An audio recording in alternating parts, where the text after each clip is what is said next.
না, আমি তো আগেও বলেছিলাম যে তৃণমূলের 90% লোক যারা ডিপ্রাইভড আছে, 10% যারা লুটে পুটে খাচ্ছে, তারা কিন্তু তৃণমূলের সঙ্গে যারা ডিপ্রাইভড আছে তারা নেই। তৃণমূলের আজ পর্যন্ত তৃণমূলের যিনি প্রার্থী তিনি তৃণমূলের সঙ্গেই লড়ছেন, এখন বিজেপি দিকে আসেননি। দাদা, যে ওয়ার্ডে আপনি দাঁড়িয়ে আছেন 3 নম্বর ওয়ার্ডে, এই ওয়ার্ডে কিন্তু গত দিনও বম চলা একটা কেস হয়েছিল, আবার কালকে রাত্রিও দুটো বম উদ্ধার হয়েছে। দেখুন, এটা তো প্রশাসনিক ফেলিওর। আজকে প্রশাসন যদি পুলিশ প্রশাসন গুন্ডাদেরকে প্রোটেকশন দেওয়া ছেড়ে অপরাধীদেরকে অ্যারেস্ট করতো তাহলে এই ধরনের ঘটনা হবে না। বোম উঠতে প্রশাসনের তরফ থেকে কি জানানো হয় না? প্রশাসন এটাকে নিয়ে কোনো গুরুত্ব দিচ্ছে না। আপনি জানেন কালকে একটা ছেলেকে বিজেপি কর্মী যে দেওয়াল লিখছিল, কর্মী কেন, ও কর্মী ভালো একটা লোক, তাকে মেরেছে পুলিশ। এখানকার এসিপি জগদ্দল কি বলছে কি এটা আমাদের কিছু করার নেই, পুলিশ কমিশনার আমাদের হাত বেঁধে দিয়েছে। আমরা ইলেকশন কমিশন কাছে রিপোর্টও করেছি। দেখে এই পুলিশ কমিশনার থাকলে কিন্তু এখানে সুষ্ঠু শান্তি ভোট হতে পারে না। 5 বিধায়কের মধ্যে দেখা যাচ্ছে 5 বিধায়ক বনাম অর্জুন সিং, তার মধ্যে দেখা যাচ্ছে 90-দের সংখ্যাই বেশি যে লড়াই হচ্ছে দিতে নেমেছে। তৃণমূল লড়াইতে নেই, আমি এটুকু বলবো, পার্থভৌমিক লড়াইতে নেই। কারণ পার্থভৌমিকের বিরুদ্ধে তৃণমূলে বড় অংশ। দাদা, সুভদ্রা বলছেন আপনি নাকি রাজনৈতিক একটা ক্যান্সার, এই নির্বাচনে মানুষ কেমো দিয়ে এই ক্যান্সারটাকে দূর করে দেবে। ওর মতন লোকের কথার উত্তর আমার না দেওয়াই মনে হয়, কেন ওর ব্যাকগ্রাউন্ড আমার ব্যাকগ্রাউন্ড মধ্যে অনেক তফাৎ আছে। ব্যারাকপুরে ক্রমশ জমে উঠেছে বিজেপি ও তৃণমূল প্রার্থী বাকযুদ্ধ। এবার পার্থ ভৌমিককে মূর্খ বলে কটাক্ষ অর্জুন সিং এর। নববর্ষের দিন ব্যারাকপুরের সমস্ত তৃণমূল নেতৃত্বকে মঞ্চে এনে সকলে তৃণমূলের পরিবার বলে দাবি করেছে ব্যারাকপুরের তৃণমূল প্রার্থী পার্থ ভৌমিক। সোমবার বিকেলে তৃণমূল সহ একাধিক দলের নেতাকর্মীদের বিজেপিতে যোগদান করিয়ে সেই দাবি সম্পূর্ণ উড়িয়ে দিলেন ব্যারাকপুরের বিজেপি প্রার্থী অর্জুন সিং।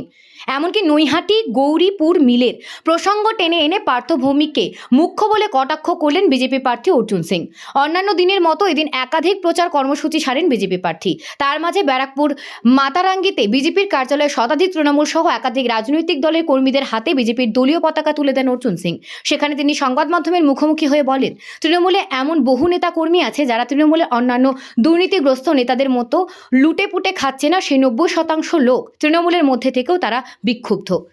আর তৃণমূল প্রার্থী পার্থ ভৌমিককে এখনও তৃণমূলের অন্দরে থাকা সেই তৃণমূল নেতা কর্মীদের সাথেই লড়াই করতে হচ্ছে। তারপর তো তিনি বিজেপির সাথে লড়াই করবেন। সেই সঙ্গে বাংলার নতুন বছরের প্রথম দিন তৃণমূল প্রার্থী পার্থ ভৌমিক সাংসদ নির্বাচিত হলে কি করবেন সেই নিয়ে সাংবাদিক সম্মেলন করেছেন। এ প্রসঙ্গে অর্জুন সিং বলেন, পার্থ ভৌমিক মেট্রোকে কল্যাণী পর্যন্ত সম্প্রসারিত করবেন বলছেন। উনি একজন মিথ্যাবাদী, কারণ এখনও 2300 কোটি টাকা পড়ে আছে। যদি রাজ্য সরকার জলের লাইন সরিয়ে নিত তাহলে একদিকে অনেক আগেই মেট্রো এসে যেত। মিথ্যাবাদীর সাথে পার্থ ভৌমিককে নৈহাটির দীর্ঘদিনের বন্ধু গৌরীপুর জুট মিল খোলা প্রসঙ্গে মূর্খ বলে কটাক্ষ করে বলেন, পার্থ ভৌমিক মিল কারখানা সম্পর্কে কোনো ধারণা রাখে না, ও সম্পূর্ণ মূর্খের মতো কথা বলে। ওই মিলের কেস চলছে কোর্টে, ব্যাংকে 180 কোটি টাকা বাকি রয়েছে যেটা ব্যাংক ও মিলের থেকে পেত।